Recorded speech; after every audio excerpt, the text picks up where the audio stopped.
Hey guys, it's Tony, and we're back on the bench. And this morning, we're going to be doing a walkthrough service here on a reel that I recently serviced and worked on here. So we're looking at a Zebco Cardinal 6, okay? And it's made by Abu, and I recently did like a little preview on this reel. It had a couple of problems. The anti-reverse wasn't working right. We fixed that.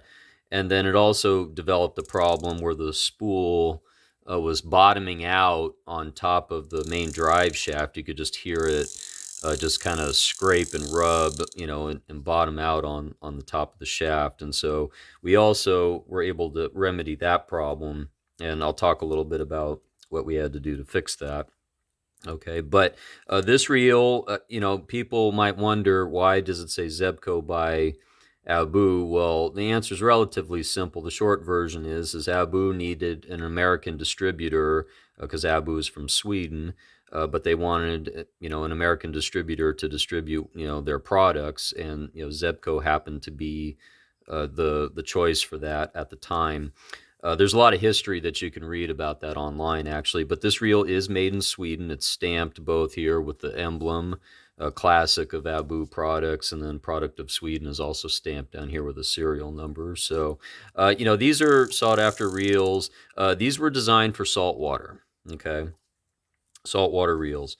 So, we're going to get into just taking our handle off here for starters. But yeah, this reel, there's a couple of tricky things that you need to watch out for when you're working on this reel. Okay, so this side plate comes off real nicely just with the one screw, which is nice. You don't have to take a bunch of screws out necessarily, which is always helpful. Okay, so here we've got a nice clean, reel on the inside. Now, the anti-reverse wasn't working because there was some old grease that was bunched up here on the spring, and it just wasn't allowing that lever to move back and forth, basically. Okay, so a little bit of WD-40, that's an easy fix, no big deal. Okay, so we're going to start with taking apart all of our innards here. Now there's a lot of E-clips on this reel that you need to make note of, okay, and pay attention to, because they will go flying away on you. I actually had a couple do that when I was working on this reel. But these E-clips you should be able to just kind of gently pry off, and you can see how that one just kind of snapped away. Okay, so that's a good example of what happens. Okay, so these are really small, and you need to be careful. Have your parts trays nearby when you're working on these, okay? Now, because the spool was bottoming out, that part happened to break and disintegrate over time, and it's made from plastic. It's this plastic yoke that wraps around the shaft, okay, and it's got this brass bushing on the inside, and it just completely disintegrated and fell apart. Okay, this is an old reel, pretty much dated in the mid 1970s, I would say.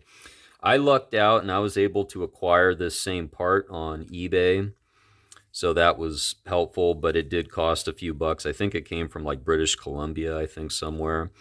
Okay, now we're going to pull our spool off, okay, and then we can gently pull up our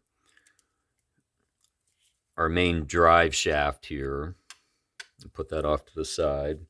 Now there's another E-clip here, okay, that holds this cam in place, and that has to come out, and you just want to be careful taking that out, just like the other one. I believe these are the same size, those two clips. And then you pull your cam out, and there is a washer hiding underneath that, or there should be at least, okay? So you want to make a note of that. But this is what we're talking about here, is this part here, this this plastic, rim here, basically, with the brass bushing, this yoke. And so, this is what happens, with older reels. Sometimes parts have to be replaced, and, sometimes you can find them, sometimes you can't. Okay. Now, We've got our main gear that can pop out, and you should be able to just gently take that out with a pair of pliers, like so. Okay. So bear in mind that cleaning is key, especially when you're talking about old reels, old grease, all that stuff. Okay, you want to make every effort to clean up the best that you can. Also make note that there's a washer down here at the base that goes through your main drive shaft. Okay, so lots of parts, lots of pieces. Okay, and it is what it is. You have to get the parts out in order to clean the reel and service it properly. Now, in order to get your drag stack out here, it's relatively simple. All you really need to do is just kind of make sure that your drag is loosened. Okay, for starters, make sure it's loose. And then there's this L-shaped piece of metal here that lives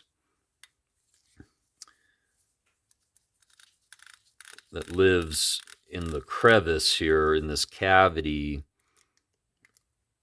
of this block here, so to speak, and we want to pull that out. Okay, and then you should be able to get enough free space to kind of pull out this whole drag stack here. Okay, I'm going to do the best I can to demonstrate this on camera here. Okay, so there's your drag stack right there. It's a relatively simple stack. There's nothing too fancy going on here.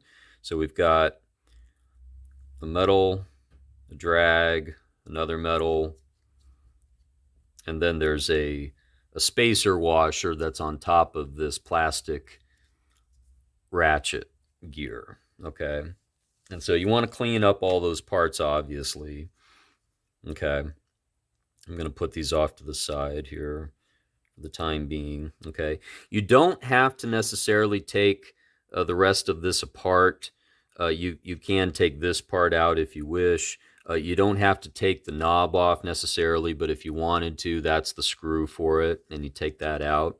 Okay, now for the remainder of the reel, this is where you need to use caution. Okay, these springs, when you start loosening up this nut, if you're not careful, these springs will go flying away on you, and believe me, they're not easy to recover.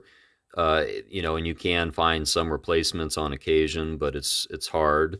So I recommend using caution when you're doing this. Okay, so you're going to need a 14 mil nut to get this rotor nut off, but I highly recommend just keeping some fingers on those springs or something to prevent them from flying away on you.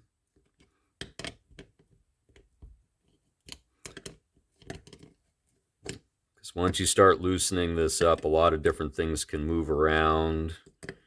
There's basically two plates. There's a plastic one and a metal one, like an aluminum plate. And it engages the bail. It's part of the bail release. So we've got that washer there and this nut. Okay, and you should be able to gently push this out like so. Okay, but this is what we're talking about here, and you don't want to go fooling around with the bail unless you remove these springs. Okay, now unless there's a problem down here or something needs to be replaced or something with the bail, you don't need to worry about that stuff too much. Okay, but you want to be careful here. Okay, so we're going to set that off to the side, and we're just going to continue with the rest of the reel. Now you need to make note of the orientation of where that spike is in relation to the rest of the reel. Okay, it has to go back in that same fashion. Okay, and then these screws are going to come out, and we're going to get access to our main bearing. And the main bearing in this needed a little bit of attention. Luckily for us, it's a serviceable bearing, but it had a lot of old grease dried up inside of it, and it was really, being kind of sluggish and, You could feel a little bit of sand in there possibly, and so we had to clean that up with some WD-40, loosen it up a little bit, and it's actually a very smooth operator now. So lucky for us, we didn't have to replace that because that would have been expensive probably. Okay, so there's a bushing that goes on there. Okay, and there's our bearing right there. All right, and at this point, you should in fact be able to just pull this whole rest of the assembly out.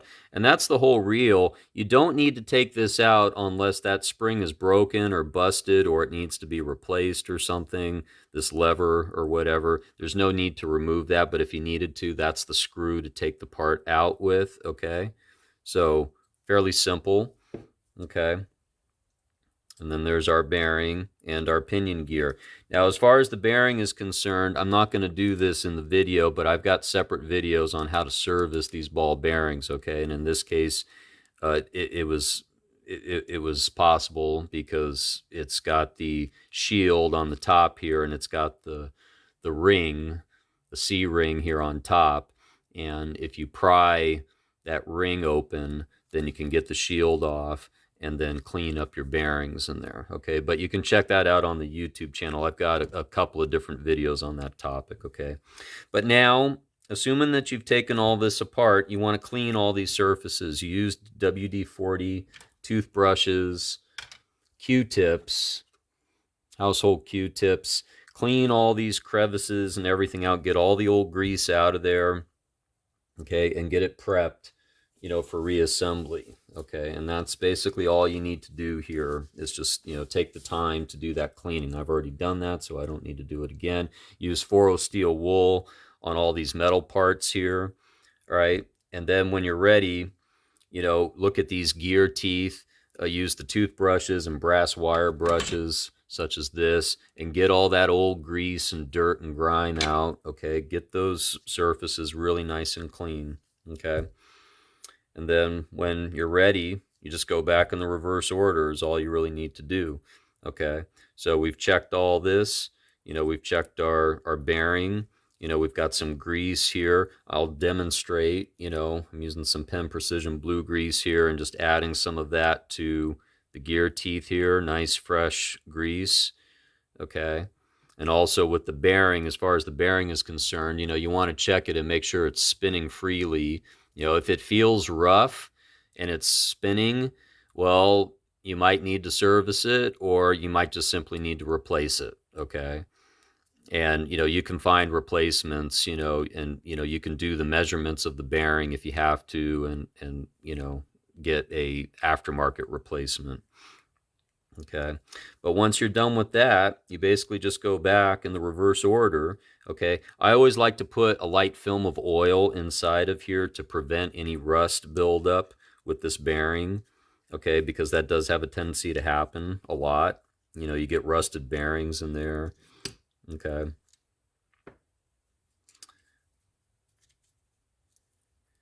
We're going to put this back on like so. And we're going to make note also that it's wise to put a little bead of oil on these threads here just to prevent any additional thread damage. And then when you're ready, you can just put those screws back in like so.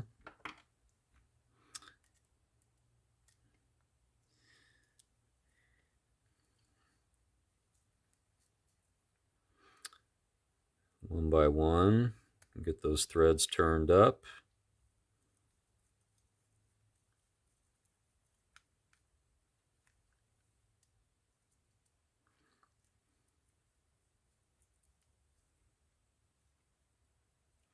You don't want to over tighten these just because the threads are so small.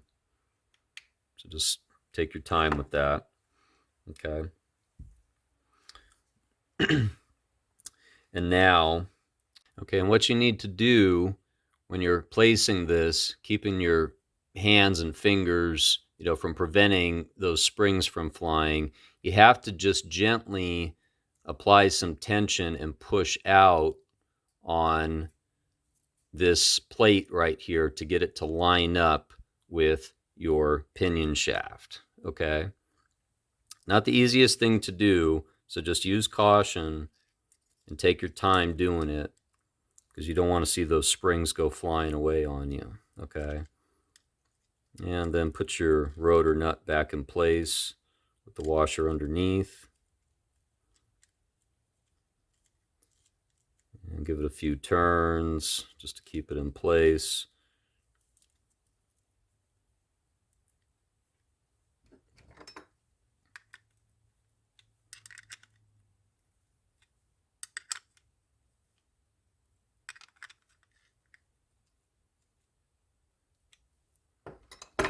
Okay, should look like that.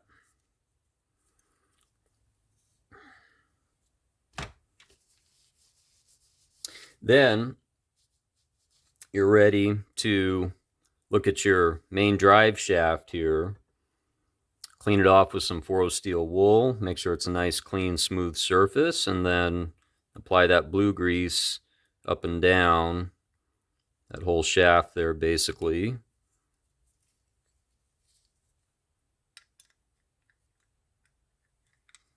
And just get that prepped. And then for your drag stack, you know, we've cleaned up all these pieces, of course. And we go back with this piece here. And you do not need to apply any grease to this drag stack. It's just meant to be dry. And then you just want to use a little bit of tactile control here, just kind of setting that back into position so that it looks like that. Okay.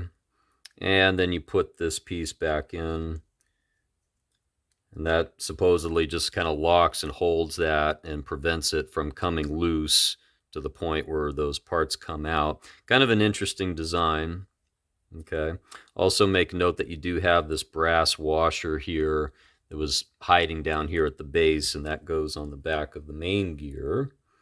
And speaking of main gear, so we've cleaned all these teeth up here really well, okay? And then we take some blue grease to those teeth, and then also on this spike here that the cam is going to rest on, okay? And then also some here on the shaft as well, and keep that lubricated. And then we set that back down into position like so. Have that mesh with the pinion gear. Okay, and then we've got our cam. There's a brass washer there.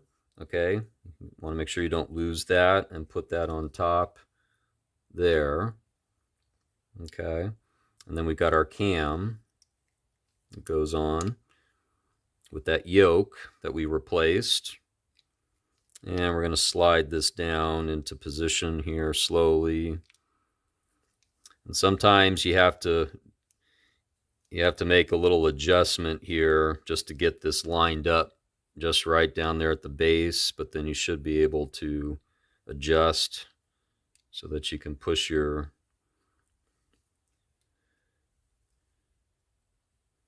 parts together there. Oh.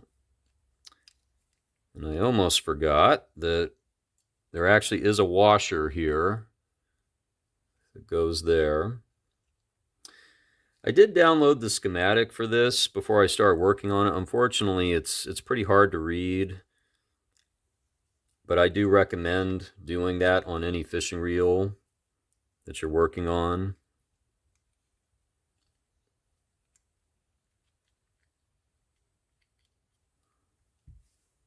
And what we'll do here is we'll put our E-clip back into position here.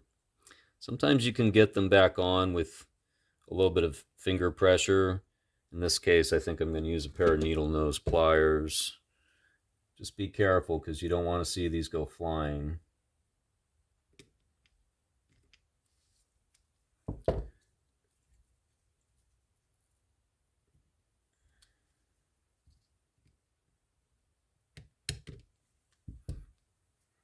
So you got the E-clip there.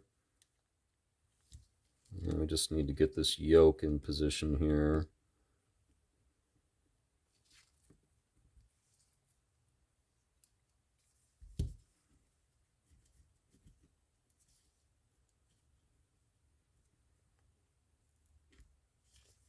There we go. And then an E-clip at the bottom.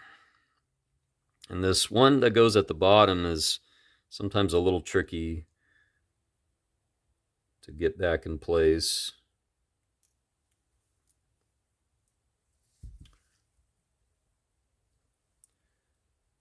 I find that it's helpful to use a really small pair of needle nose sometimes, such as these, to get this one back in place.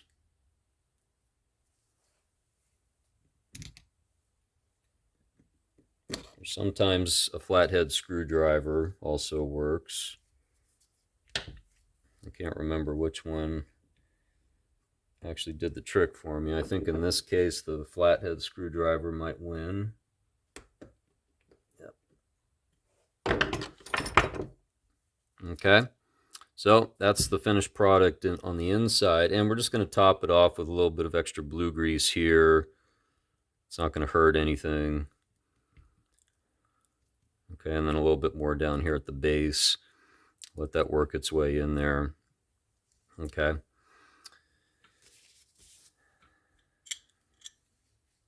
And we'll pop this back on. Also, it doesn't hurt just to do a little bit of blue grease up here on the top of the shaft.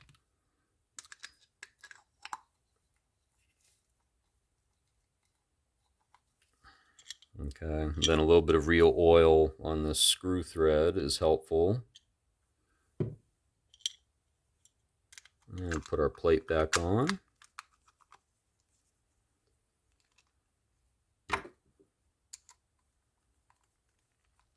So as you can see, this reel isn't too difficult to work on. You just have to use some caution with some of the parts. Okay, those springs and those E-clips primarily. Okay, and then for our springs and whatnot that we have embedded in here, well, I had to spray some WD-40 in there because there was some dirt and sand and stuff of that sort kind of hung up in there. We've loosened that up. If you needed to get in there, you take these screws out. Okay, in this case everything is working okay there now, so there's no real problem. And we're just going to put the handle back on and thread it like so. Put a little bit of real oil on that handle thread as well as on the knob and the pivot point here.